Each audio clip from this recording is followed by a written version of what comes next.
परमेश्वर को बड़े नाम की महिमा हो। परमेश्वर ने एक और अवसर हमारे जीवन में दिया है कि हम परमेश्वर का वचन से कुछ बातें मनन करने के लिए एक सुबह और परमेश्वर ने हमारे जीवन में दान दिया है कि हम परमेश्वर का वचन से कुछ बातें चिंतन करने के लिए। सबको प्रभु यीशु मसीह के पवित्र और मीठे नाम से जय मसीह की। पिछले दिनों में हम उत्पत्ति की किताब 31 अध्याय से याकूब का लाबान के पास से भागना, इसी के बारे में हम अभी थोड़ा मनन करके आ रहा है।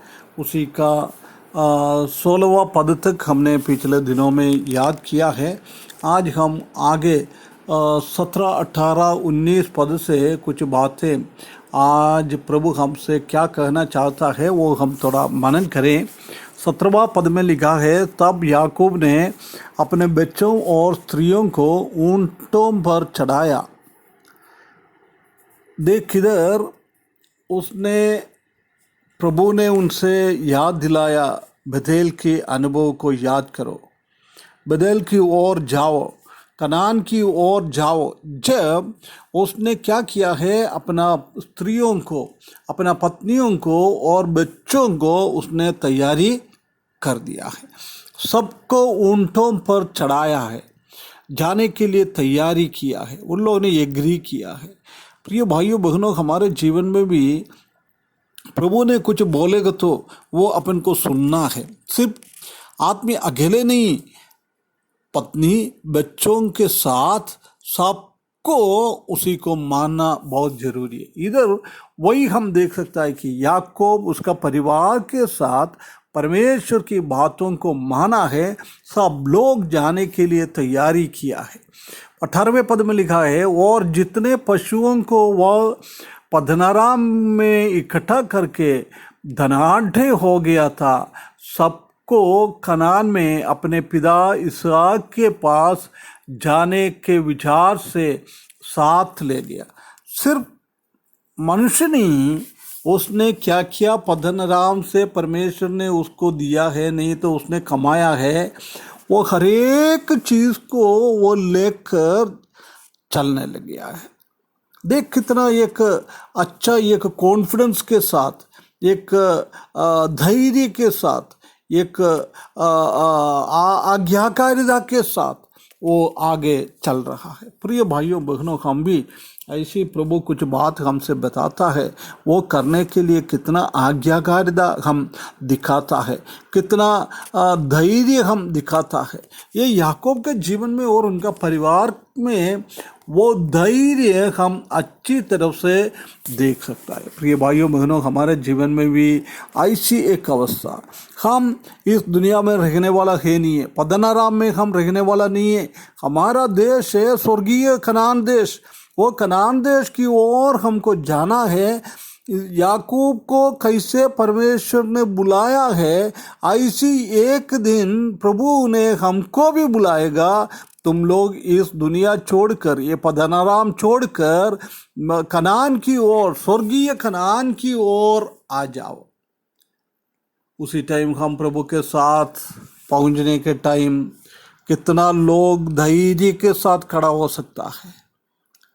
मेरा वचन सुनने वाला कितना लोग वो प्रभु का आवाज को पहचानेगा, वो भी एक चिंता की बात है। हम इस दुनिया में रहने वाला नहीं है। हम परमेश्वर हमको बुलाया, इधर आ जाओ। उसी टाइम हम दृढ़ता के साथ, धैर्य के साथ प्रभु यीशु का आगमन को देखते हुए उनको पास जाने के लिए एक तैयारी, अब्राहम के, याकूब के जैसी एक तैयारी हमारे जीवन में होना बहुत ज़रूरी है। प्रिय भाइयों बहनों, एक बार फर्क कर देखे, हम कितना उत्साह के साथ हमारा पत्नियों को, हमारा बच्चों को, सबको उसके लिए तैयारी कर रहे हैं। याकूब ने सब तैयारी कर दिया है। ऐसी हमारे जीवन में भी कितना हम तैयारी हो रहा है, ये बात को हमको थोड़ा मनन करना बहुत ज़रूरी है। उसके बाद उसका 18वें पद में लिखा है, जब लाबान उधर है नहीं था, उसी टाइम क्या कर दिया है, राहेल ने उसका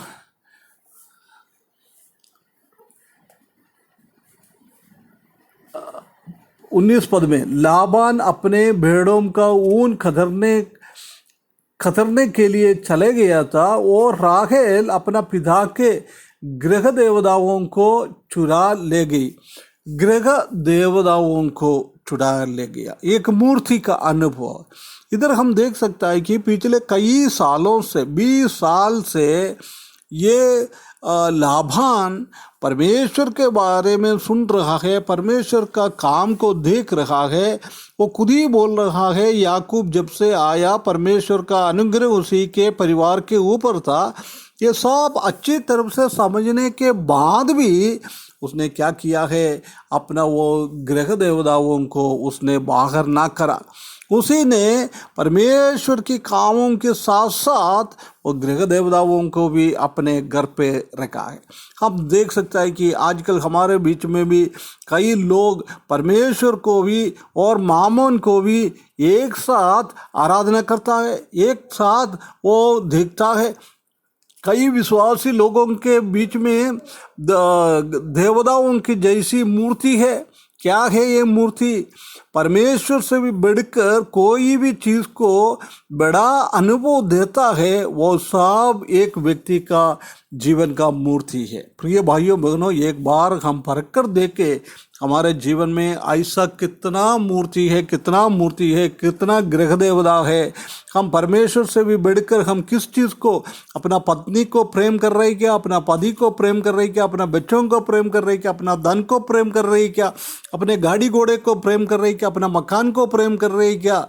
ये एक बार फर्क कर अपन को देखना है। यदि हम परमेश्वर को प्रेम रखने से ज़्यादा किसी की भी चीज़ को हम महत्व देता है, वो हमारे जीवन में एक मूर्ति है, एक देवता है, उसी को हमको हटाना है। लाबान ने परमेश्वर का हाथ देखने के बाद भी उसी को नहीं हटाया है।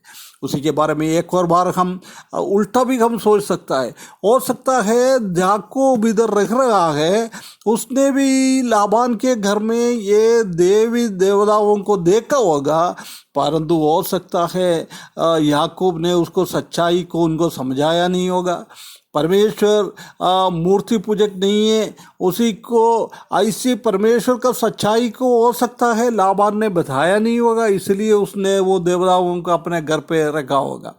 प्रिय भाइयों बहनों, हमारे बीच में कोई चीज़ गलत हम देखता है, उसी टाइम हम वो दूसरों को बताना है ये गलत है, उसी में हम चुप नहीं होना चाहिए। याकूब के जैसी हम चुप ना होना है। हमको कोई भी चीज़ हो, हमारे परिवार में हो, कलीसिया में हो, बाहर हो, कोई भी हो, सच्चाई के विरुद्ध में कुछ काम कर रहे हो तो उसी को हमको बताना बहुत ज़रूरी है। परमेश्वर इस वचन के द्वारा हमको सहायता करे, एक अच्छा मसीही जीवन बिताने के लिए उसके बड़े नाम की महिमा हो।